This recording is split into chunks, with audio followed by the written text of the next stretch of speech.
Jumpa lagi di Ifarkur dari Negeri Menginspirasi. Pada kesempatan ini kita kehadiran narasumber dari santri. Kita akan diskusikan bagaimana aktivitas di lingkungan pesantren dan apa saja yang dilakukan di lingkungan pesantren.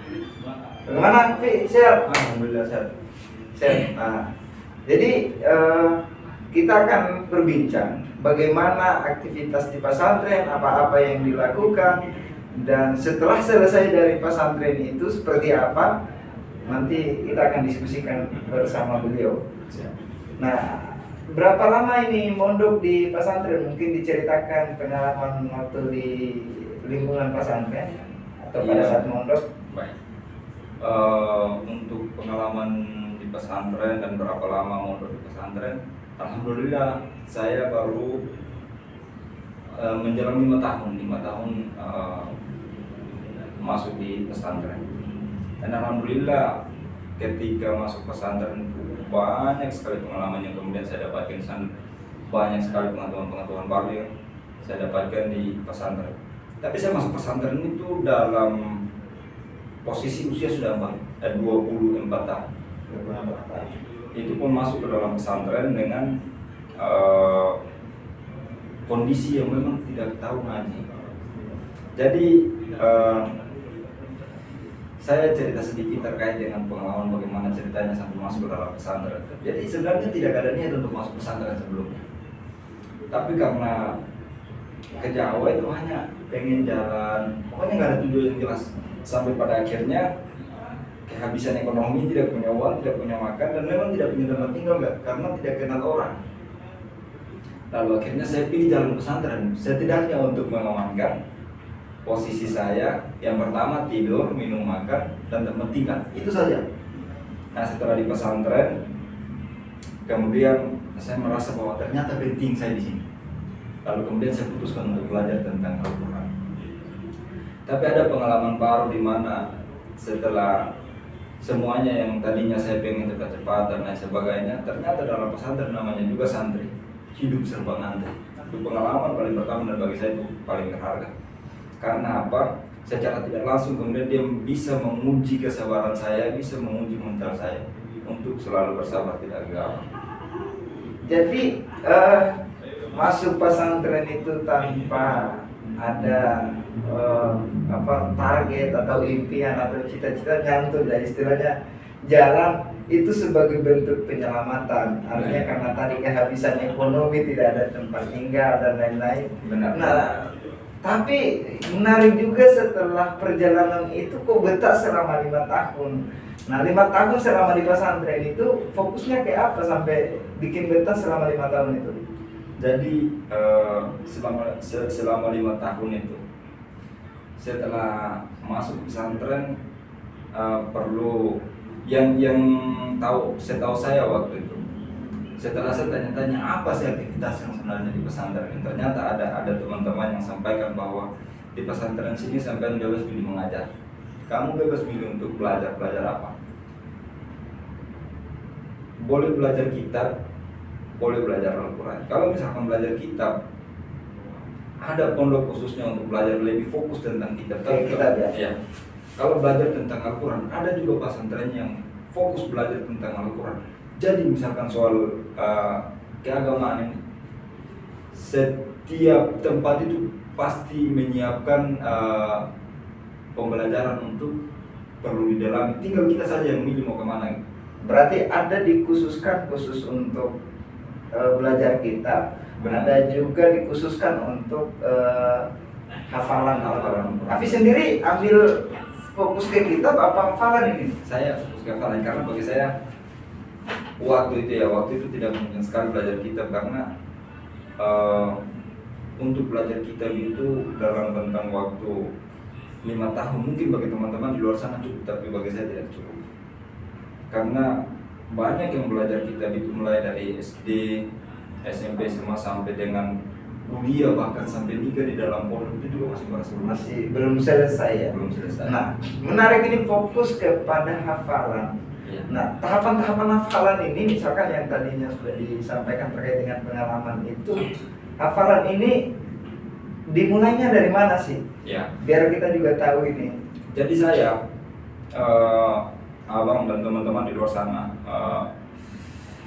saya pengen sampaikan bahwa untuk pengalaman saya masuk pesantren itu memang betul-betul saya masuk belajar mulai dari nol dalam artian bahwa saya masuk belajar dari ikro. Karena masuk pesantren pada saat itu memang dengan kondisi nol. Jadi mulai dari belajar ikro, kemudian diperbaiki bacaan, setelah itu baru masuk di fase menghafal. Jadi ada kurang lebih 3 fase di dalam proses menghafal Al-Quran. Yang pertama ikro untuk memperbaiki hafalan, ikro untuk belajar ngaji. Yang kedua proses ziyadah untuk proses binador untuk membaca sambil memegang Al-Quran untuk diperbaiki bacaan. Kemudian proses yang ketiga proses ziyadah, itu mulai proses menghafal. Dan proses yang paling terakhir yang boleh dikatakan setiap teman-teman ketemu sama anak-anak tahfiz itu pasti kenal yang namanya murojaah. Murojaah itu karena apa? Tahap terakhir, karena itu seumur hidup. Jadi kalau sudah masuk pada tahap ini berarti proses ziyadah sudah selesai, kita masuk pada murojaah itu untuk memperlancar hafalan, mengulang kembali hafalan.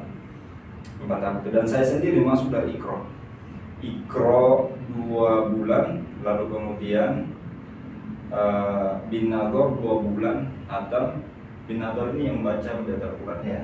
2 bulan hatam, lalu kemudian masuk pada proses ziyadah. Proses ziyadah alhamdulillah 1 tahun, karena memang saya ambil program 1 tahun. Berarti proses ziyadah itu khataman atau menghafal 30 juz. Benar. Berarti diakumulasikan dari masuk sampai itu butuh waktu berapa lama sampai masuk pada tahapan ziyadah itu?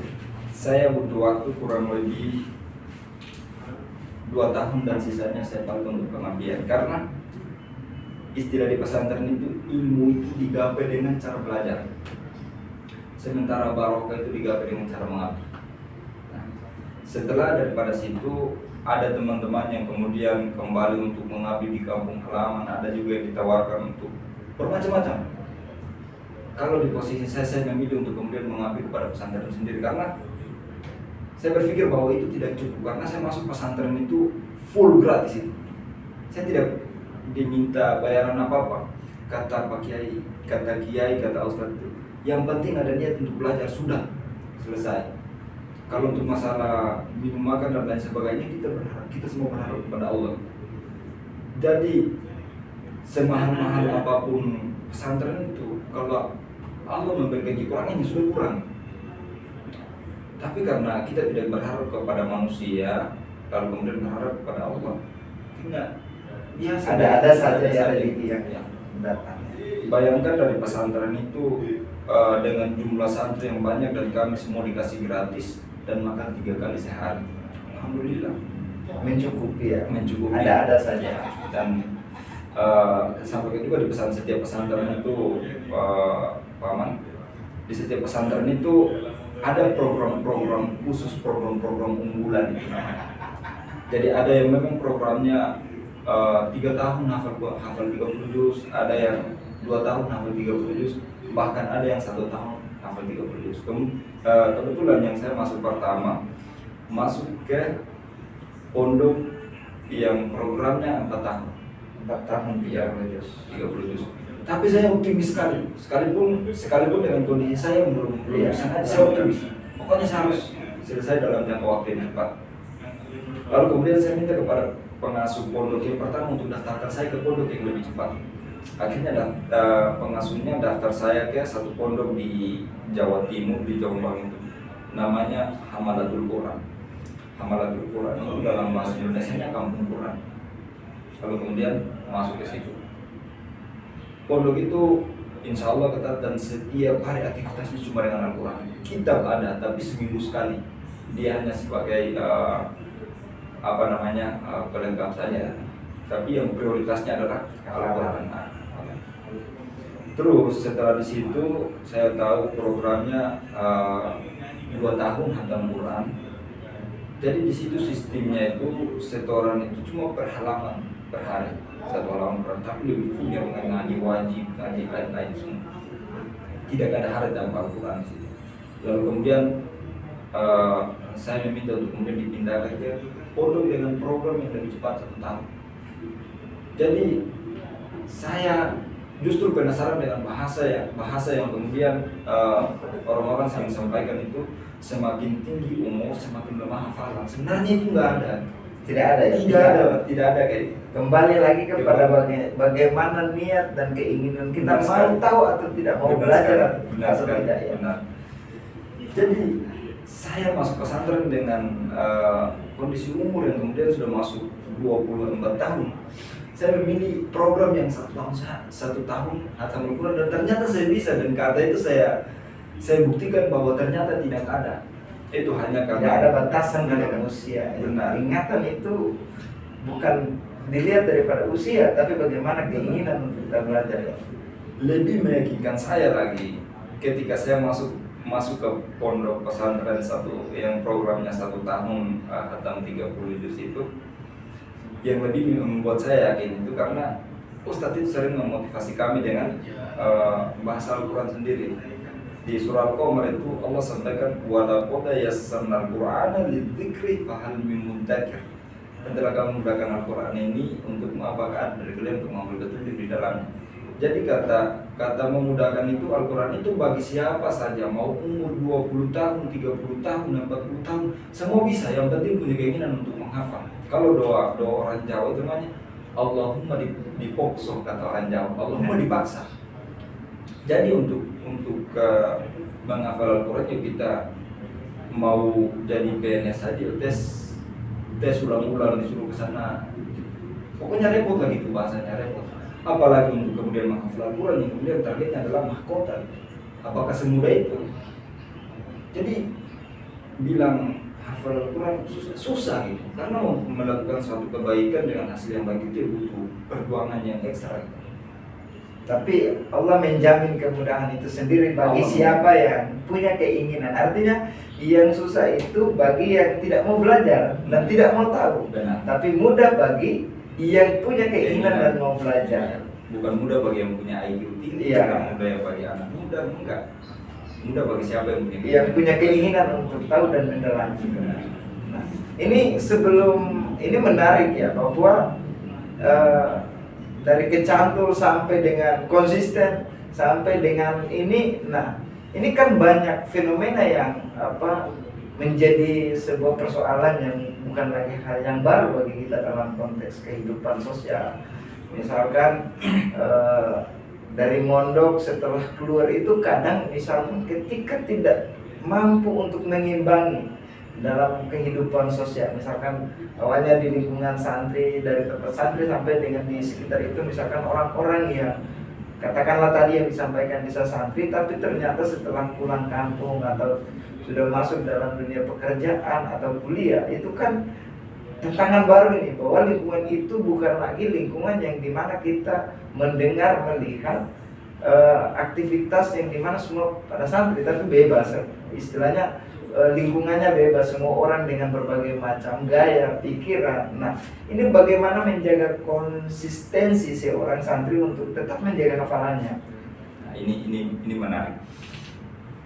Ada bahasa yang sering didengar, hijrah itu mudah, istiqomah itu yang sulit. Sama, menghafal itu juga, menghafal itu mudah, menjaga hafalan itu yang sulit. Nah, setiap santri penghafal Al-Quran itu pasti dia punya program khusus untuk dirinya selama di pesantren. Itu dilatih dari pesantren. Setelah merasa bahwa sehari kalau tanpa ngaji itu ada yang kurang, itu insya Allah belum bisa menjaga hafalannya. Dan tadi sampaikan bahwa dengan kondisi lingkungan yang tidak seperti sebelumnya, karena sebelumnya ya wajar kita ngaji karena memang semua orang pada sibuk dengan ngajinya, tapi bagaimana dengan di luar? Ya tadi, selama di pesantren, terlepas daripada program-program yang ada di pesantren, kita juga punya program pribadi untuk diri. Tujuannya supaya apa? Melatih diri itu untuk kemudian kembali kepada masyarakat, kita bisa bertahan dengan itu. Contoh misalkan ngaji itu sebenarnya bukan menunggu waktu luang, tapi meluangkan waktu untuk ngaji. Meluangkan waktu itu ya tadi buatkan program, misalkan kalau misalkan sudah selesai hatam 30 juz ziyadah, itu kita sudah masuk menjaga hafalan dengan program. Misalkan saya sehari harus bisa selesaikan 5 juz. Kalau misalkan selesaikan 5 juz dalam sehari, hitungannya 1 minggu hatam 1 kali. Dan kalau misalkan mau program lebih ekstra, keluar cari paling tidak lingkungan yang kemudian bisa membantu kita untuk menghafal, misalkan jadi guru Quran atau misalkan imam masjid, lebih baik menjadi imam masjid itu bagi saya, maksudnya bagi saya imam masjid, karena di dalam proses imam misalkan 3 waktu itu maghrib, isya, subuh, kita bisa kantongi 3 halaman. Dan kalaupun misalkan pakai 3 halaman, berarti dalam 1 bulan kita sudah kantongi 3 juz. 1 bulan. Dalam 1 bulan kita kantongi 3 juz, berarti dalam 1 tahun kita kantongi 30 juz. Itu aja gitu. Jadi untuk menjaga hafalan di luar, yang paling penting adalah program untuk diri kita sendiri. Jadi program itu dibuat siapa? Dibuat sama kita sendiri, dan kita sendiri yang jalankan, dan kita harus istiqomah untuk menjalankan selama di pesantren. Tapi program itu kalau misalkan dibuat di luar pesantren, setelah nanti balik ke rumah atau kemana baru dibuat, ya sungguh bahwa itu terlambat. Karena itu perlu dilatih. Nah, benar ini. Jadi sebelum ini artinya dari kecantu sampai masuk di tahap ini, apa pesan ini? Karena di luar sana banyak kan yang kadang umur yang tadi disampaikan bahwa kita sudah umur 10 sampai 20 itu sudah malu untuk ngaji. Nah, apa pesan-pesan ini buat misalkan yang mau belajar ngaji? Ya, baik. Seperti apa? Pesan saya untuk teman-teman semua di sana, terutama pemirsa Ifarkur,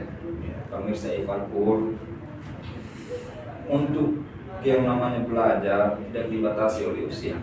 Siapa saja boleh untuk kemudian bisa belajar Al-Quran, mau umur 20 tahun, 30 tahun, semua bisa, tidak perlu insecure. Mau masuk pesantren dengan modal belum bisa ngaji, atau mungkin, mohon maaf sekali, mungkin teman-teman di luar sana merasa bahwa saya terlalu banyak dosa dan saya tidak mampu untuk kemudian masuk. Tidak perlu berpikir itu sebenarnya bisikan setan. Masuk saja ke pesantren, semua metode disiapkan di sana di pesantren. Mulai dari belajar ngaji dan lain sebagainya sudah disiapkan di sana, tinggal kita punya keinginan kemudian masuk ke pesantren. Kira-kira pesan saya untuk pemirsa Ifarkur seperti itu. Oke. Jadi tidak ada akhir dalam belajar. Belajar itu kewajiban bagi setiap muslim dan muslimah. Artinya bahwa menuntut ilmu dari dalam kandungan sampai ke liang lahat itu menjadi kewajiban kita. Tidak ada kata penyesalan yang tadi sudah disampaikan. Maka tetaplah belajar dimanapun dan kapanpun, jangan pernah menunda. Sibukkan aktivitas kita dengan hal-hal yang bermanfaat. Sampai jumpa di konten-konten berikutnya dari Negeri Menginspirasi.